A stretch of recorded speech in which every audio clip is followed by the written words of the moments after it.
In the year 1431, the story unfolds in a kingdom governed by the ambitious King Boromorachatiroth II, driven by a desire for territorial expansion.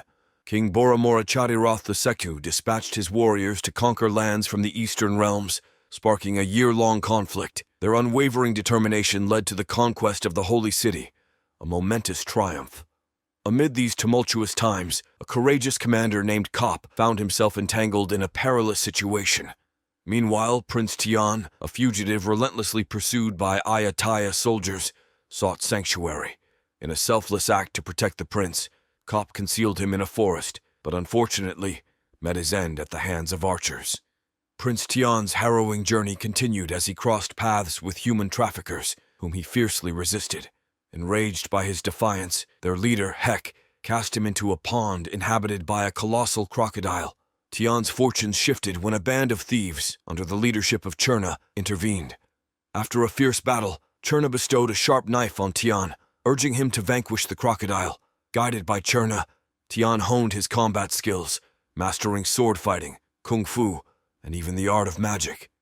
Over the course of 15 years, Tian evolved into a formidable fighter, emerging victorious in the challenges of swordplay, kung fu, and magic. Cherna's final test took place in a dark cave, where Tian faced a fierce showdown in a duel that Cherna had equipped with knives. Through unwavering determination, Tian emerged victorious. Recognizing his leadership potential, Cherna anointed him as the new leader of Pakpek Parat. Their gang embarked on a mission to snatch a king's statue, triggering a memory for Tian. He recalled being sent to a dancing village as a child when his parents, high-ranking commanders in the holy capital, faced a rebellion led by Commander Rajasena. Tian befriended Phim, a dancer who wanted more than the dancing life. His parents entrusted him to Bo before confronting Rajasena. Kop, a family friend, rescued Tian from Rajasena's clutches, but the encounter led to the discovery of his hiding spot, prompting a desperate escape. In the present, at a market, a vengeful Tian confronted Hek, a slave trader. He swiftly dealt with Hek and his crew, settling an old score while his friends took control of the market. Hek met a fitting end in a crocodile pool. Tian's daring mission to free the slaves succeeded, and he returned to his base with a heavy heart. Concealing his desire for vengeance against Rajasena for his family's tragedy, Cherna, his mentor, urged him to complete his mission first. The following morning, Tian embarked on a journey to Rajasena's opulent palace, passing through devastated villages. At the palace, Rajasena hosted an extravagant party. Phim, now a beautiful woman, performed a dance that caught his eye. During a mysterious masked man's fiery dance, Tian, seeking revenge, reveals his identity and escapes. He left behind a special dagger, leading to the realization that he was with the Pak gang. Back at the gang's base, Tian encountered a royal assassin and battled fiercely. Just as he faced overwhelming odds, royal soldiers and Rajasena's ally, Cherna, arrived. In a heartbreaking twist, Cherna was fatally wounded by Tian, who felt torn between their complex histories. Captured by Rajasena's men, Tian endured 13 grueling punishments, growing wearier with each passing trial. Rajasena's taunting words about sending Tian after his father fueled his defiance, but the overwhelming number of soldiers swiftly subdued him. Rajasena, determined to cripple Tian, ordered his men to break his elbows and hips. Meanwhile, the dancer village faced a chaotic mass possession led by a shaman named Moody, who once managed Tian. Seeking enlightenment, Boa embraced a monastic path. Rajasena began experiencing strange occurrences and sinister whispers from Pradya, a cursed former commander-in-chief. A chilling dream jolted him awake as the Pakpak Parat robbers attempted to free Tian. Though beauty showcased his strength, he proposed a different path to Rajasena, offering to lift the curse. However, Rajasena refused, fearing a show of weakness. Unexpectedly, a commander from the Kane of Central Ayataya arrived, enforcing Prime Kane Ayataya's order for Tian's release, which Rajasena could not defy. Arriving at the dancer village, Tian encountered Finn, who recognized him. Amid attempts to aid his recovery by Boa and the monks, the villagers crafted a special statue named Ongbok using heartfelt gifts. After days of intense healing, Tian woke up, immobilized by Rajasena's brutality, rebuffing Finn's efforts to comfort him.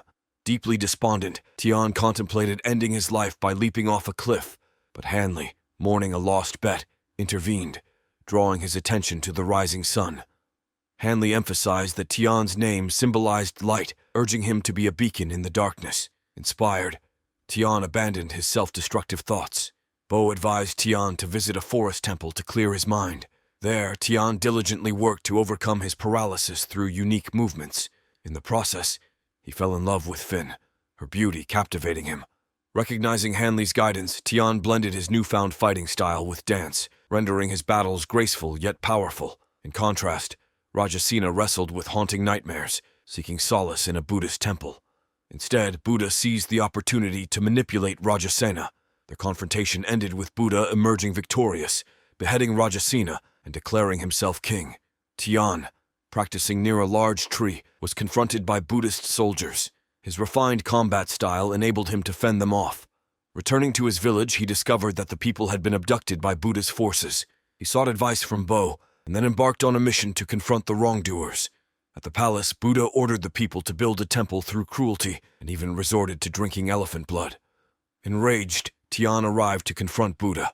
In a confrontation filled with dark magic and an eclipse, Tian prepared to battle Buddhist soldiers and put an end to the tyranny. An intense confrontation unfolded as Buddha hurled a spear, striking Tian.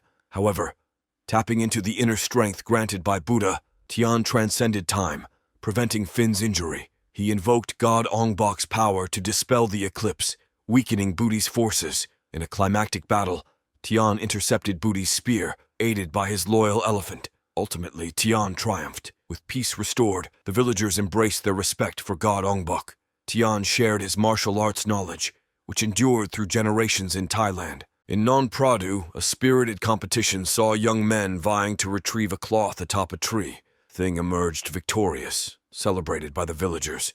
They honored Lord Ongbok's statue, believed to bring good fortune. As festivities unfolded, a city dweller, Don, sought a mystical amulet from the village leader. However, when denied, he hatched a plan to steal the Ongbok statue's hand, inadvertently causing a drought. Thing, driven by a mission to recover the stolen head, embarked on a journey to Bangkok, carrying a note from the village chief to Hamley, the village chief's son living there. The villagers raised funds for Thing's journey to Bangkok, believing Hamley could aid him. However, upon arrival in the city, Thing discovered Hamley's deceptive lifestyle. Hamley, once thought to have a regular office job, was involved in betting and drug dealing. He had assistance from Muay, a determined orphan striving to finance her education. Encountering Hamley, Thing remained unrecognized initially. Hamley, spotting the cash from the villagers, deceitfully offered him shelter. Hamley slyly seized the money, fleeing to an underground fight club to gamble. He wagered on Ali against Black. Meanwhile, Dawn handed the stolen Ongbok statue's head to Kam Shoin, who sought an ancient amulet. Thing confronted Hanley to reclaim the villagers' money, but Hanley maneuvered him into a fight. Thing triumphed, but refused the prize, opting to recover the funds himself. In Non Prado village, the drought persisted, and the villagers prayed for Thing's success. Back in Bangkok, Hanley collaborated with a bookie named Lau on a gambling venture. They employed cheating tactics, amassing winnings.